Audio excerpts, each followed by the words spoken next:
పసంతయ్యా బాలే పాపు నీకు గానరాడు పాపు ఏ లోకం వెళ్ళిపాయే బాలే పసంతయ్యా పాపున్న దినమునాడు బాలే అయ్య నువ్వు చిన్నగున్ననాడు పాపు నేను సంకలెత్తుకోని బాలే లవ్ సంబరపడ్డాడేమో లవ్ కుతులు పడ్డాడేమో బాలే అయ్య నీ కడుపులో కొడుకులు ఉడితే కడుపుల్లో బిడలు ఉడితే బాలే నా చిన్న కొడుకు కొడుకులాని చిన్న కోడలు కొడుకులాని బాలే పాప సంకల్లో ఎత్తుకొని లవ్ సంబర పాడేటెల్లా బాలే లవ్ కుతులు పాడేటెల్లా ఏ లోకం వెళ్ళిపాయే బాలే అయ్య రాజయ్య రాకడేది రాజయ్య పోకడేది బాలే నీ హత్తు ముద్దులన్నా పాపేమి చూడపాయే బాలే నువ్వైన పనులు ఎత్తే పాపుని పనులు చూసేటెల్లా బాలే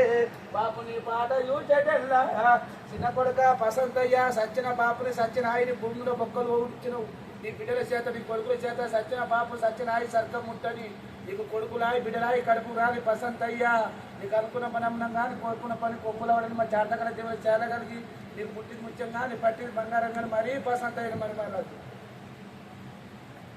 అయితే ఫ్రెండ్స్ ఇవల్ల మేమైతే పెద్దలకు పెట్టుకుంటున్నాం. మా తాత మా నాన్నమ్మ అలాగే మా నాన్నకి అయితే ఆల్మోస్ట్ అన్నీ రెడీ అయిపోయినాయి ప్రిపేరింగ్. నాకు కాళ్ళ నొప్పి వల్ల నేను లేవలేకపోయినా డైరెక్ట్ తిని మళ్ళీ పడుకున్నా. నాకు అంత పెయిన్ ఉంది కాల్కి. ఇంకా ఏం చెప్పేది ఏంటంటే నేను పుట్టకముందే మా తాత చనిపోయాడు. ఇక మా నాన్నమ్మ అయితే అందరికన్నా ఎక్కువ ప్రేమ చూసేది. నా కోసం ఏదైనా సరే మా కాలనీలో ఏమన్నా స్వీట్స్ కానీ ఏమైనా ఇస్తారు కదా అవన్నీ దాచిపెట్టి మరి నేను స్కూల్కి వెళ్ళి రాగానే నాకు తెచ్చి ఇచ్చేది. అంత ప్రేమ ఉండేది. నేను ఇంటర్లోనే నాకు మా నాన్నమ్మ నాకు బైక్ కొనిచ్చింది. అట్లా మస్తు ప్రేమ ఉండే. రియల్ చెప్తున్నా మా అమ్మ నాన్నకన్నా ఎక్కువ ప్రేమను మా నాన్నమ్మ చూసుకున్నది. ఇంకోటి ఏంటంటే నాకు మ్యారేజ్ అయినాక 6 monthsకి మా నాన్నమ్మ చనిపోయింది. ఇక అలాగే మా నాన్న అయితే ఇక నేను ఇక మా గురించి అయితే ఇక ఏడుపు వస్తుంది. నేను ఎప్పుడైతే బీటెక్ కాగానే హైదరాబాద్ వెళ్ళిపోయినా అప్పుడు అన్నుండే మా డాడీ అంటుండే ఏంటంటే అసలు నువ్వు జాబ్ చేసే అవసరం లేదు, ఇంటికన్నా ఇంటికన్నా ఏదో ఒక చిన్న వర్క్ చేసుకొని ప్రతిసారి లేకుంటే డైరెక్ట్ ఫారెన్ కంట్రీ వెళ్ళమంటుండే. ఎందుకంటే మా డాడీ చిన్నప్పటి నుంచి అక్కడనే ఫారెన్ కంట్రీలోనే వర్క్ చేశాడు. అయితే నేను అవన్నీ వద్దనుకోని చెప్పి నేను మా అన్నయ్య పిలిచి నేను తీసుకొని నడిపించిన. అప్పుడు కొత్తలో ఏంటంటే నార్మల్ నడిచినుండే. ఎప్పుడైతే నేను సెట్ అవుతున్నా పర్ఫెక్ట్ అనే టైంలోనే మా నాన్న చనిపోయిండు హార్ట్ అటాక్ వచ్చి. ఏంటంటే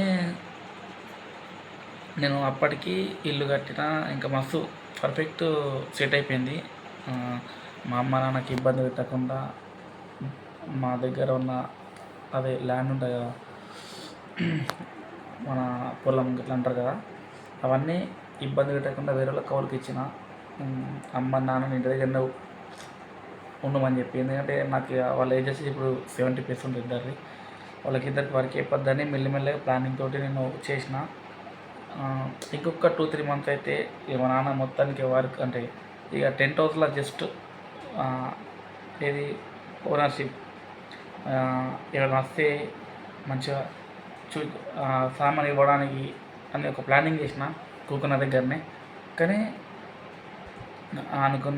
అనుకున్నట్టు నా లైఫ్లో అట్లా జరగలేదు. ఎప్పుడైతే మా నాన్నని కూకుండా పెట్టి మంచిగా ఇంట్లో నేను నడిపిస్తా అనే టైంలో మా నాన్న చనిపోయాడు. అదైతే నాకు చాలా బాధాకరం. అయినా లైఫ్లో అనుకున్నట్టు ఏది జరగదు ఎవరికి. ఎందుకంటే జరిగితే ప్రతి ఒక్కళ్ళు వేరే విధంగా ఉంటారు. ఓకే ఫ్రెండ్స్, కానీ నా లైఫ్లో అయితే నేను సెట్ అయ్యే టైంలోనే నేను మా నాన్న కానీ మా నాన్నమ్మ కానీ కోల్పోయినా. ఇప్పుడైతే మా ఇంట్లో మా వైఫ్, మా చెన్ని, మా అమ్మ నలుగురం ఉంటాం. మా అన్నయ్య వాళ్ళు వచ్చేసి మీకు పెళ్ళి షిఫ్ట్ అయిపోయారు. అక్కడ ఏజెన్సీ ఉంటుంది. మా అన్నయ్య కూడా సెట్ అయిపోయింది అక్కడ. ఇప్పుడైతే ఇక అందరితో మనం లైఫ్ని మూవ్ ఆన్ చేస్తున్నాం ఫ్రెండ్స్. ఒక 2 డేస్ బయట కొంచెం ఈవెంట్స్ ఉన్నాయని చెప్పి మెల్లగా నడవడం వల్ల కూడా నాకు చాలా ఇబ్బంది అయింది. మళ్ళీ పట్టేశారు, చూసారు కదా, దాని మీదనే కుట్లన్నీ ఇప్పేసారు. పెయిన్ అయితే అంతే అయింది. నడవడం వల్ల చాలా ఇబ్బంది అయింది నాకు. కంపల్సరీ బెడ్ రెస్ట్ తీసుకోమన్నాడు. అందుకే మళ్ళీ ఒక 1 week 15 days bed rest compulsory ఉండాలంటే నడవకద్దు అన్నాడు. మేబీ ఇక నేను బయటకు అసలు వెళ్ళకపోవచ్చు. ఓకేనా ఫ్రెండ్స్? ఓకే ఫ్రెండ్స్, ఇంతటితో వీడియో ఆపేస్తున్నా. మరిన్ని వీడియోస్ కోసం మా ఛానల్ సబ్స్క్రైబ్ చేయండి. Stay tune the next video. Bye.